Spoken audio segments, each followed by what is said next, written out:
Hello dear aspirants, welcome back to our channel study with Manpreet. आज हम पढ़ेंगे food gathers to food producers. इसके पहले मैंने पिछली वीडियो में बताया archaeological source, written source, manuscript, inscriptions, C14 system, dating system के बारे में, जो कि सभी टॉपिक जो थे सीटेट के एग्ज़ाम के तहत बहुत ही ज़्यादा महत्वपूर्ण थे। तो अगर आप उन इम्पॉर्टेंट टॉपिक्स के बारे में जानना चाहते हैं तो इससे पिछली वीडियो में जाकर आप देख सकते हैं। तो चलिए अब स्टार्ट करते हैं। Let's begin. Hello dear aspirants, welcome back to our channel study with Manpreet. आज हम पढ़ेंगे food gathers to food producers. इसका मतलब क्या होता है, कैसे ह्यूमंस हंटर गैदर से फार्मर्स बने और कैसे फार्मिंग की शुरुआत हुई।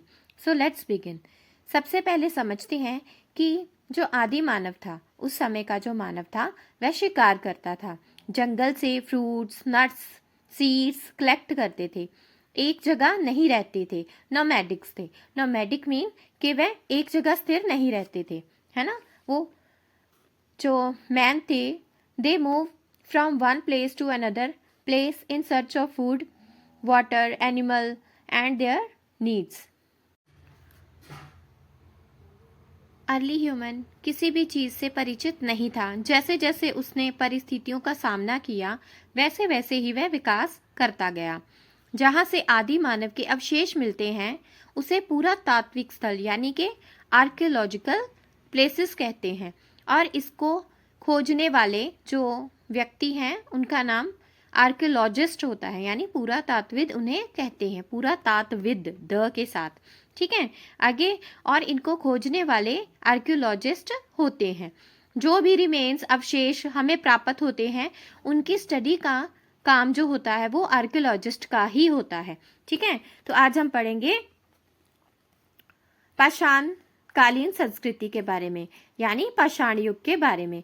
पाषाण युग, पाषाण का अर्थ है जिस समय पत्थर का उपयोग अधिक मात्रा में किया जाता था, मतलब पत्थर से ही नुकीले औजार और उसके जो उनके हथियार वगैरह बनाए जाते थे।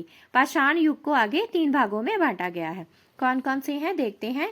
पूरा पाषाण काल, मध्य पाषाण काल, नव पाषाण काल means palaeolithic age, mesolithic age and neolithic age. और इनका हम टाइम पीरियड देख लेते हैं। आज से लाखों वर्ष पहले, 12,000 साल पहले तक की सारी व्यवस्था और सबसे ज्यादा समय अवधि जो है वो पूरा पाषाण काल की है। इस पे जो है वो एक प्रश्न भी है सीटेट पे आया हुआ कि मतलब सबसे ज्यादा समय अवधि किस काल की है। तो आप ध्यान रखिएगा, पूरा पाषाण काल यानी पैलियोलिथिक एज। मध्यकाल का समय देखते हैं। आज से 12,000 साल से 10,000 साल पहले तक। न्यूलिथिक एज देखते हैं, आज से 10,000 साल तक की धारणा। अभी हम बात करते हैं आर्कियोलॉजिस्ट। आर्कियोलॉजिस्ट के आधार पर ही आदि मानव या उनकी गतिविधि प्रक्रियाओं का पता चला। मतलब जो आर्कियोलॉजिस्ट थे उनके द्वारा ही पता चल पाया कि आदि मानव या कुछ पहले समय की ऐसी भी जिंदगी थी। पूरा पाषाण काल, इस काल में मानव पत्थर के औजारों से पशुओं का शिकार करता था। मीन्स कि पाषाण काल के बारे में मैंने आपको स्टार्टिंग से बताया है कि पाषाण का अर्थ होता है पत्थर युग, है ना। तो क्या था, इस समय जो मानव था वो पत्थरों के औजार बनाकर पशुओं का शिकार करता था। शिकार से प्राप्त भोजन ही, मांस ही उसका भोजन था। कंदमूल, फल भी उसके भोजन में सम्मिलित थे। थोड़े समय बाद मानव ने गुफाओं में रहना प्रारंभ कर दिया था। इसी तरह वह अपने जीवन में निरंतर आगे बढ़ता रहा। थोड़ा सा मैं आपको अपने नोट्स की तरफ से भी पढ़ा देती हूँ। मानव, इस समय का मानव नोमैडिक्स था, मतलब वो एक जगह पर स्थिर नहीं रहता था। ठीक है, वो फूड्स के लिए, अपने भोजन के लिए या अपनी कुछ छोटी मोटी नीड्स के लिए एक स्थान से दूसरे स्थान तक आता जाता रहता था। जानवरों का शिकार करके मांस खाता था। फूड गैदर्स, भोजन संग्रह करता था। बॉन्ड सोसाइटी मीन्स वह समूह में रहता था। समूह जो थे, जो उनका ग्रुप भी होता था वो इतना बड़ा नहीं होता था, छोटे छोटे समूह होते थे उनके। फायर डिस्कवरी, मतलब चकमक के जो पत्थर था उसे रगड़कर उसने आग की खोज की। मैंने आपको बताया ना कि पत्थर के औजार बनाता था वो, तो जब उसने पत्थर को आगे से नुकीला करने के लिए दूसरे पत्थर को रगड़ा और जब चकमक के पत्थरों को आपस में रगड़ा तो उसमें से एक चिंगारी निकली, जिससे उसने आग की खोज की। अर्ली मैन, कच्चा मांस, मतलब वह रो मीट खाता था, है ना, कच्चा मांस खाता था। जब उसने आग की खोज की तो इसने फिर मांस को पकाकर खाना शुरू कर दिया।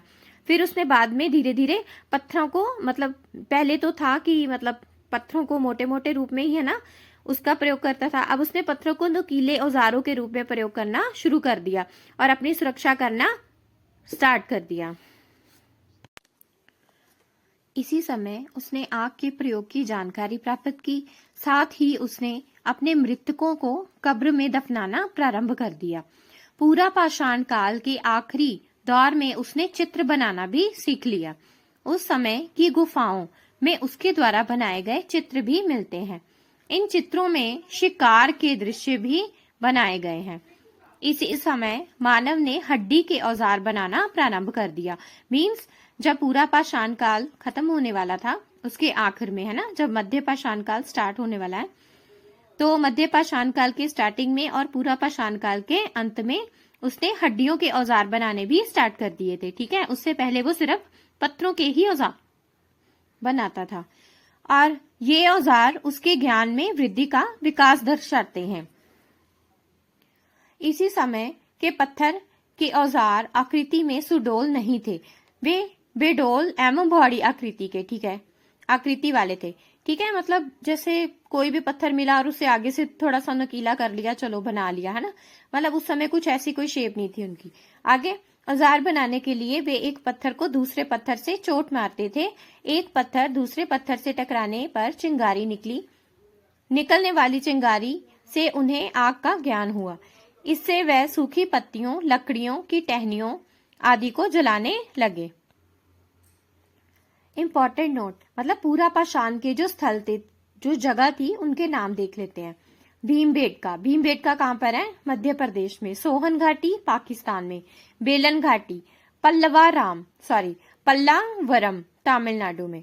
भीमबेटका के अलावा यूपी में भी आदि मानव के द्वारा बनाए गए चित्र गुफाओं की दीवारों पर मिलते हैं। महाराष्ट्र के पटने में ऑस्ट्रिच के एग के छिलके मिलते हैं। ये भी एक क्वेश्चन है, मतलब एक एक लाइन जो मैंने यहाँ से आपको पढ़ाई है, ये सारी एक एक लाइन पर एक एक क्वेश्चन जो है वो बना हुआ है। एक क्वेश्चन यह भी है कि ऑस्ट्रिच एग के छिलके जो हैं वो कहाँ से, कौन से स्थल पे मिलते हैं? आप याद रखिएगा, महाराष्ट्र के पटने में। एक बार आप यहाँ से भी देख लीजिएगा, ठीक है।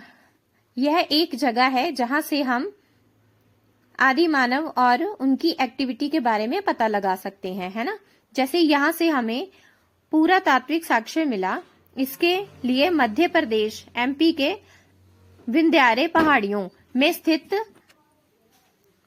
यहाँ पर गुफा है, जिसकी दीवारों पर रॉक पेंटिंग प्राप्त होती है। अब बात करते हैं कुरनूल केव्स की। यहाँ पर इस गुफा से एशेस का पता चलता है कि मनुष्य इस समय आग जलाना सीख गया था। मतलब कौन सी जगह से हमें एशेस मिलते हैं? राख के साक्ष्य मिलते हैं, एशेस के साक्ष्य मिलते हैं कुरनूल गुफा से। ठीक है, याद रखिएगा, ये भी एक क्वेश्चन बनता है।